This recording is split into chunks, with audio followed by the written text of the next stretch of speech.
Check out ASAP Law's books on judiciary and UPSC. Coupon code and details in description box. Hello, welcome to Legal Awareness web series. Today I am going to talk about the unfortunate July 10, 2020 decision of the top administrative court in Turkey permitting Hagia Sophia's museum's conversion into a mosque. Within hours, the president signed the decree making it a mosque. The whole world is expressing its anguish and is sad over this development. I personally feel that both this decision as well as 1453 decision of Sultan Mehmet were not right. They may be legal, but ethically and morally they were not correct.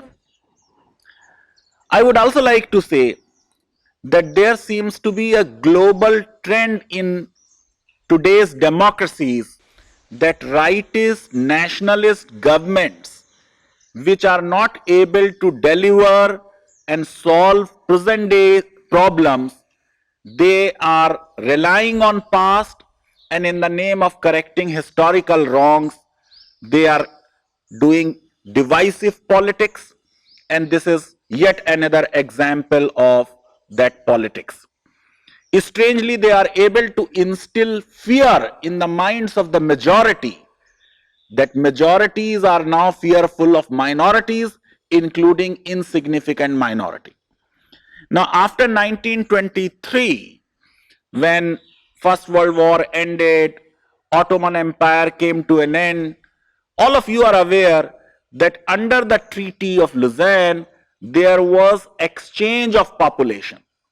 So, almost the entire Christian population of Turkey went to Greece, went to other European countries, and Muslims of Greece and other countries, they came to Turkey. As a result, what is happening today, that 98% of Turkish population consists of Muslims. Only 0.2% are Christians, and only 0.001% are followers of Orthodox Christian sect. Hagia Sophia was a church of this sect. Now, what we are assuming in this episode, that had this case been before Indian Supreme Court, how Indian Supreme Court would have decided this case. As a law teacher, we give that kind of judgment writing exercises to our students. We do create that kind of problems in our papers, and we hold moot courts on similar kind of problems. Let us look back at the history of Hagia Sophia. Emperor Justinian I constructed it between 532 to 537. It remained an Orthodox Christian church for almost 900 years, except that during the Fourth Crusade, between 1204 to 1261, it became a Roman Catholic church under the Latin Empire. Then 1261, Byzantine Empire will return, and it will again become an Orthodox church. Now the problem is, in the Babri judgment of 2019, our Supreme Court has rejected the claim of Muslims on the Babri Mosque on the basis that they could not prove continuous peaceful possession of that property. The argument which Supreme Court has made in that judgment was that from 1528, when Babar got Babri Masjid constructed, till 1860, Muslims could not show any document which proved their continuous possession of that building. They also could not produce any deed of dedication by Babar. Unlike Babri Masjid, Sultan Mehmet, after conquering Constantinople, issued a decree, purchased the property and issued a decree making it a mosque. That decree is available. Now there are two kinds of waqfs. One is waqf by dedication, that Muslims could not prove in Babri Masjid. Then they are relied upon on another argument, that it is a waqf by user. Waqf by user in the sense that we are using it for centuries. Now, Supreme Court recognizes doctrine of Waqf by user in Faqir Muhammad Shah case of 1956 and cited those judgments in the Babri judgment.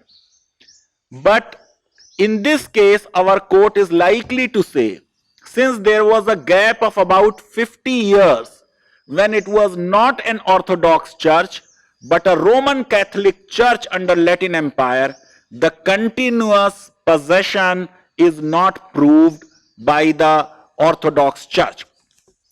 On the other hand, the Muslim party in this case can rely, and court is likely to accept their argument, that for almost 478 years, continuously, from 1453 till 1931, they peacefully enjoyed this property and continuously prayers were held in this property. Now, in Babri Masjid case, one of the alternative argument of Sunni Waqf board was that we may not have the deed from Babar, but we are entitled to this property as adverse possession, assuming that there was a temple here, but now in adverse possession, this property has become a mosque. Now, to prove adverse possession, you need to prove visible, actual, peaceful, hostile, which means with the knowledge of the person to whom that property belongs, you are in possession.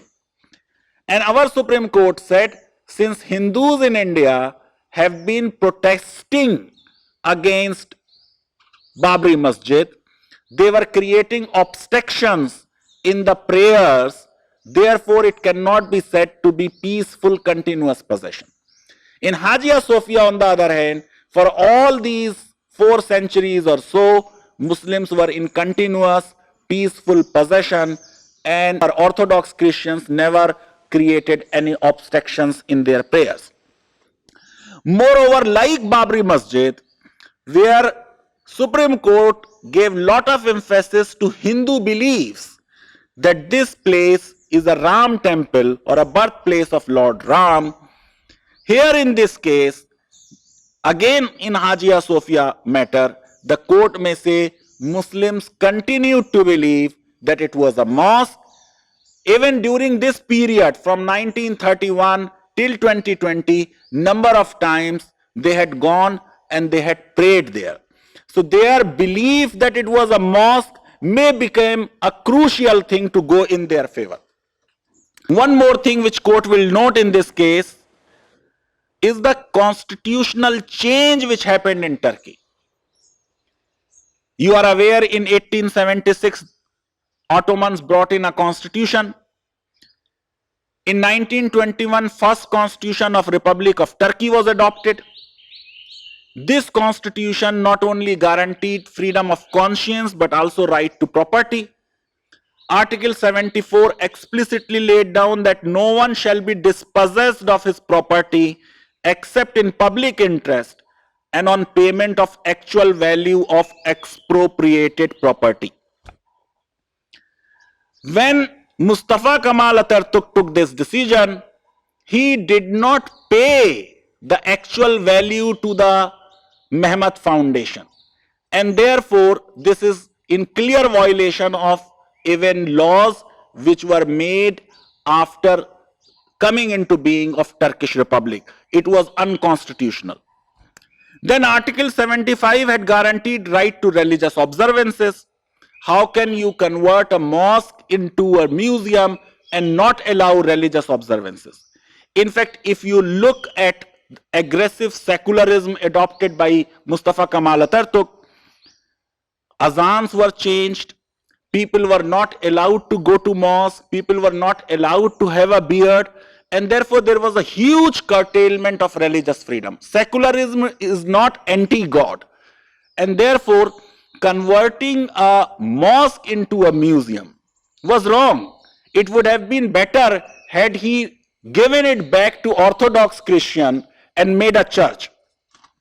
Therefore, in view of these provisions of the Constitution, Hagia Sophia's conversion into a museum through a cabinet decision may be set aside as illegal. The other reason which our court will look at is, this was an argument in Babri Masjid also, that Babri Masjid was not a mosque. Why? Because Islam does not permit conversion of other people's religious places into mosque. This argument was rejected by the Supreme Court, and Supreme Court said that the true test is whether those who believe, have faith in the religious efficacy of the place where they pray. The belief and faith of worshipper in offering namaz at a place which is for a worshipper, a mosque, cannot be challenged. So the court may refuse to go into the theological question, even though it is true that theologically speaking, Sultan Mehmet was wrong. As far as legality of Sultan Mehmet section is concerned, the court may again cite para 652 of Babri judgment, where the court had said, this court cannot entertain claims that stem from the actions of the Mughal rulers against Hindu places of worship in a court of law today. For any person who seeks solace or recourse against the actions of any number of ancient rulers, the law is not the answer. In para 649 of Babri judgment, Supreme Court had observed the Mughal conquest of the territories were a supranational act between two sovereigns, to which, absent the recognition of new sovereign of pre-existing rights, any claim of disputed property could not have been enforced by virtue of change of sovereignty. Now the law under international law is settled. If one sovereign conquers another sovereign's territory, he becomes the master of that territory. Unless he recognizes the rights of the predecessor states, those rights have no meaning. Therefore, as per the law then existing, Sultan Mehmet, even under international law, was well within his rights. Moreover, this principle of state succession was recognized in Article 11 of Vienna Convention on Succession of State in respect of state properties, archives and debts, 1983, where it was acknowledged as the well-established principle that property passes to successor state without compensation. And therefore Sultan Mehmet became owner of all the properties, and he created a dedication, and this became a mosque. Our court may also note that Hagia Sophia is a UNESCO heritage site, and as many as 20% of UNESCO heritage sites have religious or spiritual connections, including Vatican City, and therefore the court may order that people of all faiths should be permitted to enter Hagia Sophia. The Byzantine paintings and mosaics must be preserved. The court may also note Article 63 of Turkish Constitution, which says government has a duty to preserve historic and cultural assets. The court may also say, like our Places of Worship Act, which freezes religious status of all religious places on August 15, 1947, there should be a Places of Worship law in Turkey, ideally freeze religious status of all places of worship in Turkey on the day Republic of Turkey was born. And that was October 29, 1923, after the abolition of Ottoman Empire and Treaty of Lausanne on July 24, 1923.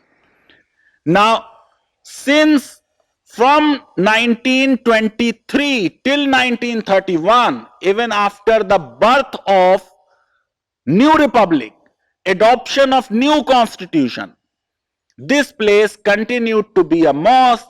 The court may say that its conversion into a museum was bad in law. The court, like Babri Masjid, where the court said that 1949 when idols were surreptitiously brought into the mosque on 22nd, 23rd December 1949, or on 6th of December 1992, when the structure of Babri Mosque was demolished by the people. The court may regard Mehmet II's 1453 action as egregious ethical wrong and allot 25 acres of land in Istanbul for the construction of majestic Eastern Orthodox Church. Now, this is how I feel our court is likely to proceed if this case is brought before our Supreme Court. Whatever I said was imaginary because our Supreme Court does not have a jurisdiction about Turkish disputes. If you like Legal Awareness web series, I request you to kindly widely share our videos and do subscribe our channel. Thank you very much.